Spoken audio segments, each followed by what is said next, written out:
नमस्कार। Electric circuit के lecture number 35 में आप सभी का स्वागत है।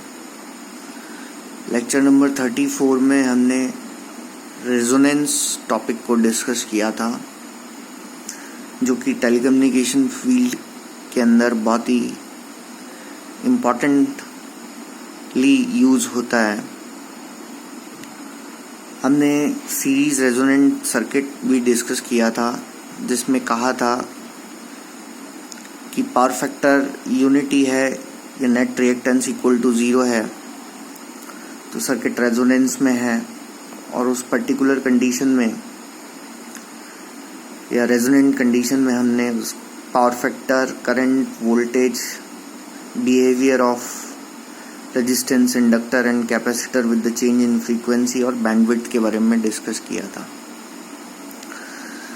बैंडविड्थ में ही थोड़ा आगे बढ़ते हुए हम देखते हैं एक सीरीज रेजोनेंट सर्किट में हम कह रहे हैं कि बैंडविड्थ क्या होगी, वो रेंज ऑफ फ्रीक्वेंसी यूज होगी जिन पर पावर डिलीवरी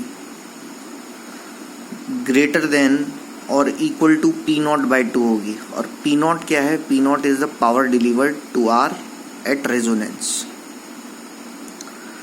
हमने यहाँ पर दो फ्रीक्वेंसी आइडेंटिफाई कर ली, ω1 एंड ω2 एंगुलर फ्रीक्वेंसी हैं ये, जिन पर पावर इक्वल टू P/2 या उससे ज़्यादा डिलीवर हो रही है।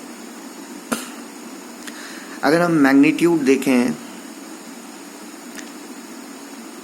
किसका, करंट का, at each of the half power point, तो हम बोलेंगे कि वो सेम होगा जहाँ पर half of the power deliver हो रही है।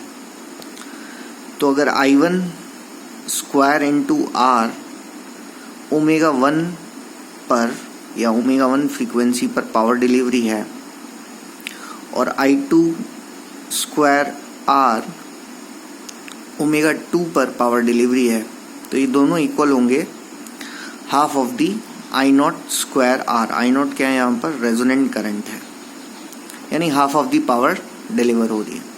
इसको फर्दर सॉल्व करेंगे तो हमें पता लगेगा कि एट हाफ पावर पॉइंट, यानी एट फ्रीक्वेंसी ω1 एंड ω2, जो करंट का मैग्नीट्यूड रहता है वो I0/√2 रहता है, यानी 0.707 I0 रहता है।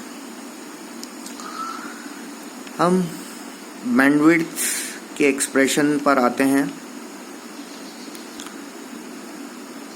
एक्सप्रेशन में यह है कि किसी भी फ्रीक्वेंसी पर जो करंट का मैग्नीट्यूड होता है वो क्या होता है? V/Z, यानी वोल्टेज डिवाइडेड बाय इम्पीडेंस। तो हमने इसको फर्दर सॉल्व किया Z का वैल्यू पुट करके, और हम साथ में ये कहेंगे कि हाफ पावर पॉइंट पर करंट का वैल्यू क्या है? I0/√2। और क्योंकि I0 रेजोनेंट करंट है, इसलिए इसकी वैल्यू या मैग्नीट्यूड क्या है? V/R। क्योंकि at resonance circuit purely resistive हो जाता है, Z = R हो जाता है। तो हमने I में I0 की वैल्यू पुट कर दी और I को लिखा V/√2 × R। इसको हम इक्वेट कर सकते हैं उस करंट से जो कि हर फ्रीक्वेंसी, हर एंगुलर फ्रीक्वेंसी पे वैलिड है। हमने दोनों को इक्वल कर दिया। इक्वल करने के बाद हमने इसे फर्दर सॉल्व किया। सॉल्व कर हमारे पास ओमेगा का वैल्यू आया ±R/2L ±√R²/4L² +1/LC। यहाँ पर लो वैल्यूज ऑफ R के लिए, जो कि एक जनरली सर्किट में रहता है कि सर्किट रेजिस्टिव कम रहता है, इसलिए हम R²/4L² की वैल्यू को नेग्लेक्ट कर सकते हैं।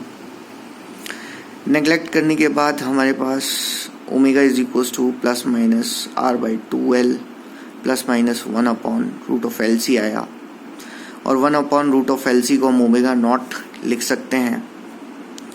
और इसको फर्दर सॉल्व करके हम ω1 को लिख सकते हैं ω0 -R/2L, यानी हमने lower value of angular frequency निकाल ली है और हायर पॉइंट पर जो फ्रीक्वेंसी है, एंगुलर फ्रीक्वेंसी है, वो क्या हो जाएगी, omega naught plus R by 2l। इसको फर्दर हम सॉल्व कर सकते हैं, जनरल फ्रीक्वेंसी टर्म भी निकाल सकते हैं। तो F1 आ जाएगा F naught minus 4 by minus R by 4 pi RL and F2 आ जाएगा F naught plus R by 4 pi L। यहाँ पे ओमेगा नॉट को हमने रिप्लेस किया है 2 पाई F नॉट से और ओमेगा 2 को रिप्लेस किया है 2 पाई F2 से। इसी तरह से ओमेगा 1 को रिप्लेस किया था हमने 2 पाई F1 से। तो हम बैंडविड्थ निकाल सकते हैं। Bandwidth omega 2 minus omega 1 R by L आ जाएगा और या फिर F2 minus F1 R by 2 pi L आ जाएगा। नेक्स्ट हम डिस्कस करेंगे quality factor in a series resonant circuit. Quality factor क्या है? यह है measure of voltage magnification in a series resonant circuit. जब सर्किट सीरीज रेजोनेंट कंडीशन में है तो वोल्टेज कितना मैग्नीफाई हुआ, वो है उसका मेजरमेंट है। या अगर हम सीरीज रेजोनेंट कर्व की बात करें तो उसकी शार्पनेस जो फैक्टर बताएगा वो होगा क्वालिटी फैक्टर।